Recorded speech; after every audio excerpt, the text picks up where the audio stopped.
He said I'd always be his assistant. Now I'm signing his termination letter.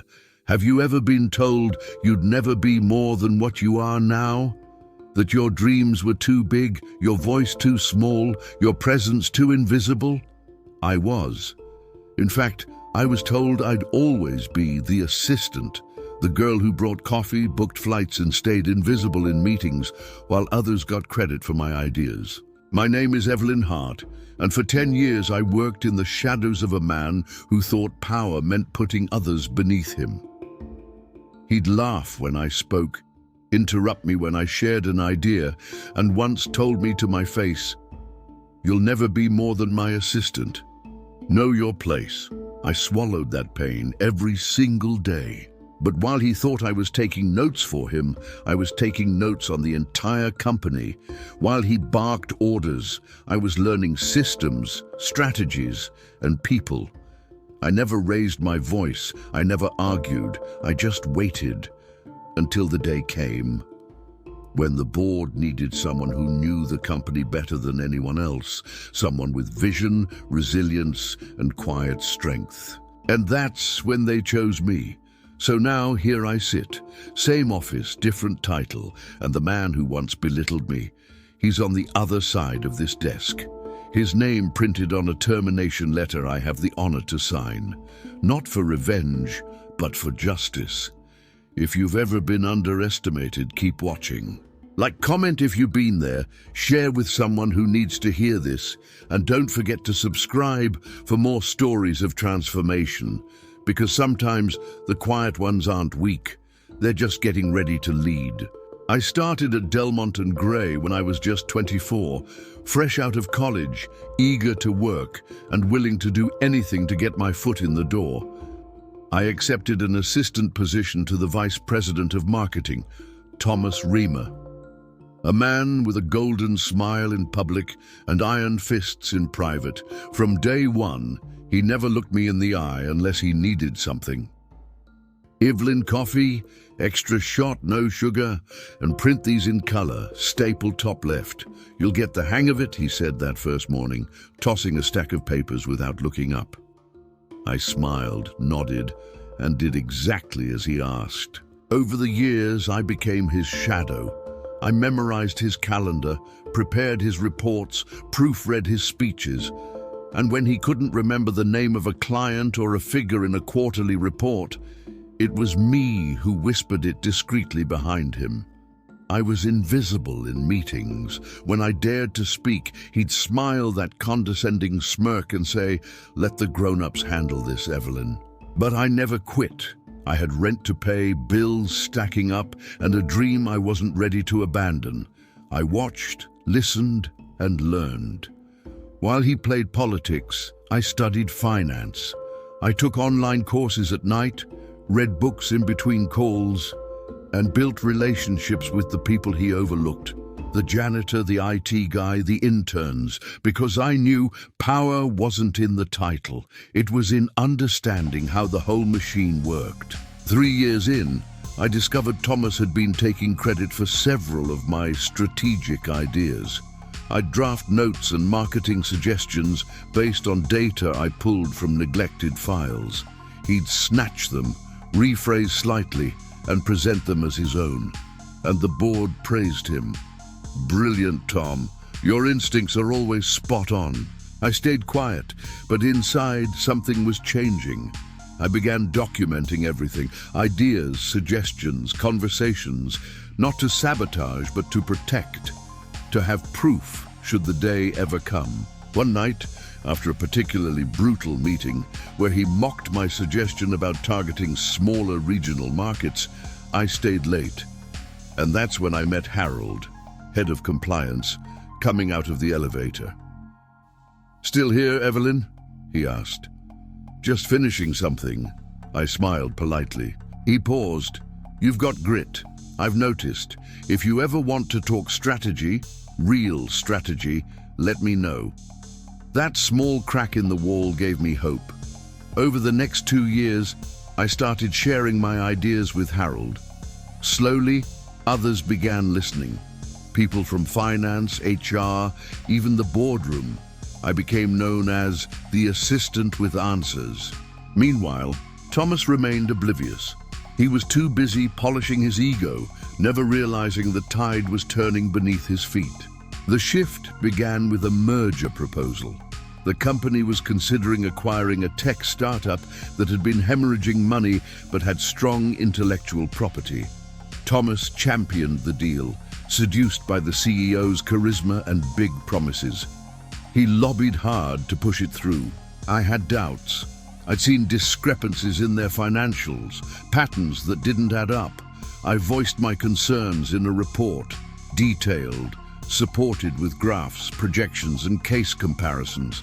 I handed it to Thomas before a major board meeting. He barely glanced at it and said, "Stick to coffee, Evelyn."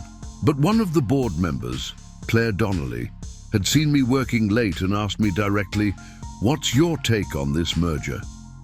I hesitated, then told her everything I had uncovered. She was stunned. "Why wasn't this shared with the board?" "I gave it to Mr. Remer this morning," I replied softly. That was the beginning of his unraveling. The board postponed the vote. An independent audit was ordered. Weeks later, it was confirmed. The startup's financials had been inflated. Thomas's blind faith in the deal would have cost us millions. After the audit fallout, the board launched a full internal review, not just of the failed merger, but of leadership decisions across departments. Thomas was livid. He stormed into the office one morning, slammed his door, and didn't emerge for hours. When he did, he barked my name like a warning. "You think you're clever, huh? Whispering in the ears of board members?" He spat. I looked him in the eye for the first time in years. "I just did what was right for the company." He laughed bitterly. "You'll always be the assistant, Evelyn. No one respects you enough to be more." But that wasn't true anymore. People respected me, quietly, steadily, and deeply. They came to me for clarity, for strategy, for leadership. In the months that followed, Thomas grew paranoid. He micromanaged, blamed others for mistakes, and isolated himself. Morale in our department plummeted. Meanwhile, I was invited to sit in on meetings at higher levels, asked to present my insights, and slowly, people began calling me not assistant, but Evelyn. One day, I was approached by Claire Donnelly again. "We need someone to stabilize this division," she said. "Someone who knows the system inside and out, someone trusted." I blinked. "Are you offering me a promotion?" She smiled.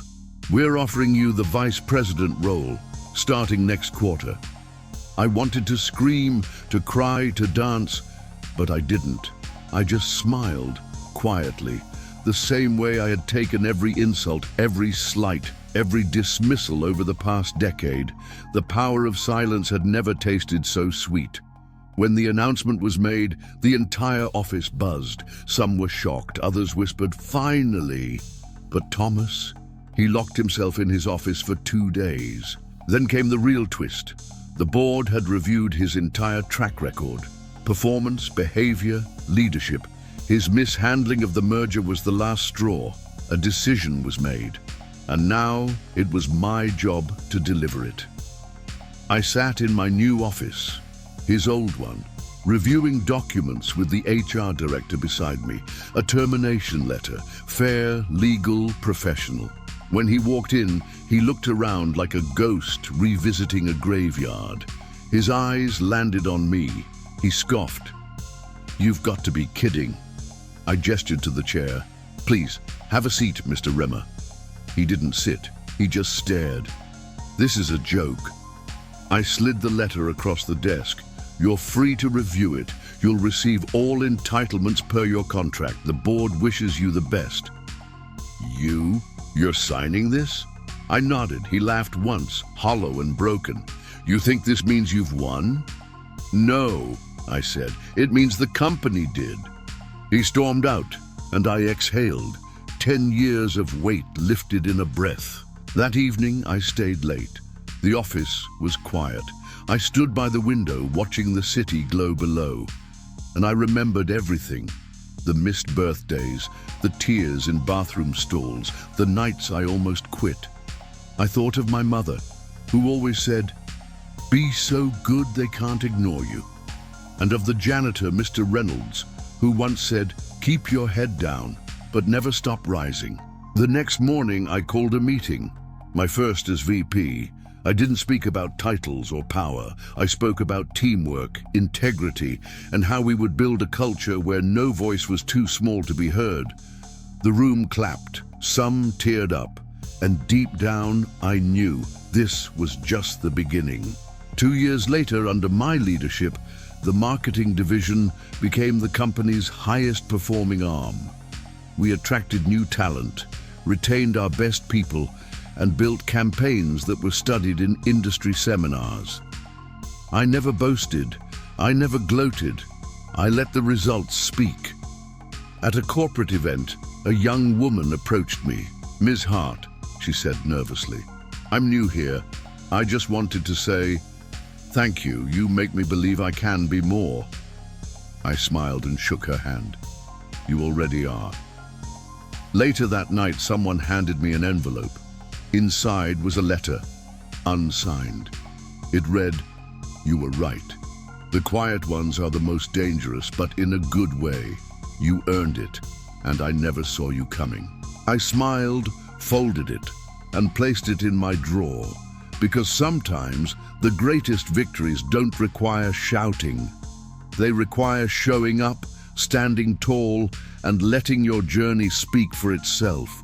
So if you've ever felt invisible, if someone ever told you you'd never make it, remember this: the silence of who prepares is louder than the arrogance of who commands. And sometimes the shadow you stepped out of is now standing in yours. Like this story, hit the like button, share it with someone who needs this hope, comment if you've been through something similar, and subscribe for more.